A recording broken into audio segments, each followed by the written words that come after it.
दोस्तों, जैसा कि आप जानते हैं कि नवरात्रि के दिन चल रहे हैं और यह दिन अपने आप में ही सिद्ध, खास और विशेष होते हैं। इसीलिए सभी लोग माता की कृपा प्राप्त करने के लिए बहुत सारी चीज़ों को करते हैं, जैसे कि मंत्र साधना, पूजा पाठ, व्रत आदि वगैरह करते हैं। लेकिन नवरात्रि में कुछ चीज़ें ऐसी होती हैं जिन्हें अगर प्राप्त करके अपने पास रख लिया जाए तो यह बड़े से बड़े दुर्भाग्य को भी समाप्त कर देती हैं। जैसा कि हमने अपने पिछले वीडियोस में भी बताया है कि दुर्भाग्य के ही कारण सभी समस्याएं घेरती हैं, जैसे कि धन की समस्याएं घेर लेती हैं, शत्रु घेर लेता है, शत्रु से बचें तो कर्ज घेर लेता है। इसी प्रकार तरह तरह की समस्याएं केवल दुर्भाग्य के कारण ही घेरती हैं, क्योंकि दुर्भाग्य में किसी भी व्यक्ति का जो ऑरा होता है वह कमजोर हो जाता है। बहुत सारे लोग इस बारे में नहीं जानते हैं, लेकिन हर एक इंसान का अपना ही एक ऑरा होता है, जो कि उसके आसपास आभा मंडल उसे कहते हैं।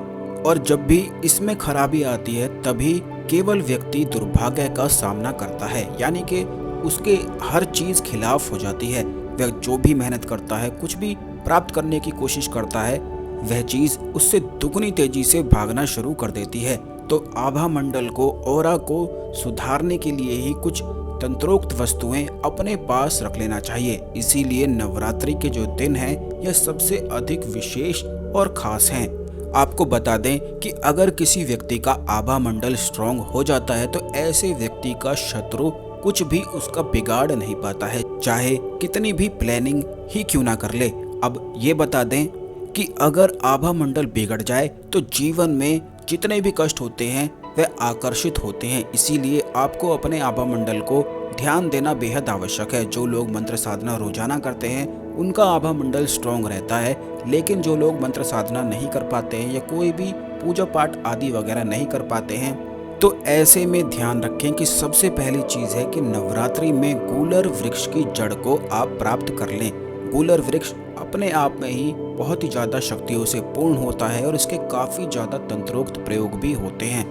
तो इसीलिए नवरात्रि में इस जड़ को प्राप्त करने के लिए एक दिन पहले ही आप चले जाएं और आमंत्रण दे आएं कि मैं अगले दिन आकर आपको लेने आऊँगा। इस प्रकार जड़ फिर अगले दिन जाकर आपको निकालनी है। इस जड़ को धोकर हल्दी में पूरी तरह से डुबोकर भगवान विष्णु के चरणों में इसे रख देना है और एक माला इस मंत्र का जाप करना है, ओम नमो भगवते वासुदेवाय नमः। इसी प्रकार इस जड़ को अगर आप अपनी तिजोरी में, जहाँ पर धन आदि वगैरह रखते हैं, आभूषण रखते हैं, वहाँ पर रखते हैं तो इससे सभी चीज़ें दुगनी तेजी से बढ़नी शुरू हो जाती हैं, यानी कि धन प्राप्ति के अवसर फिर प्राप्त होते हैं।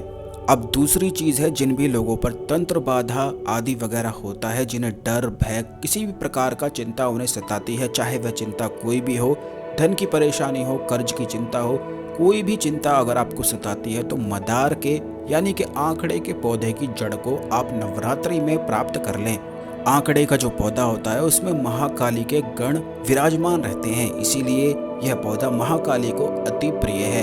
तो इसीलिए इस जड़ को प्राप्त करने के लिए खास नक्षत्र, सिद्ध मुहूर्त का ध्यान रखा जाता है। लेकिन नवरात्रि के दिन चल रहे हैं तो ऐसे में मदार की जड़ को आप प्राप्त करके महाकाली के चरणों में रख के 11 माला महाकाली मूल मंत्र ओम क्रीम कालिकाय नमः, इस मंत्र का जाप आप कर लें। 11 माला करने के बाद इस जड़ को बस आप किसी भी ताबीज में भरकर पहन लें। किसी भी प्रकार की चिंता, डर, भय आपको छू भी नहीं पाएगा। पेड़ों से जुड़ी हुई जितनी चीजें होती हैं, जैसे जड़, फूल आदि वगैरह होता है, उनका अलग ही तंत्र महत्व बताया गया है। तो यह जितनी भी चीजें हमने आपको बताई हैं, यह नवरात्रि में करके आप अवश्य ही लाभ उठाएं। आशा करते हैं आपको हमारी जानकारी पसंद आई होगी। ओम नमः शिवाय, हर हर महादेव।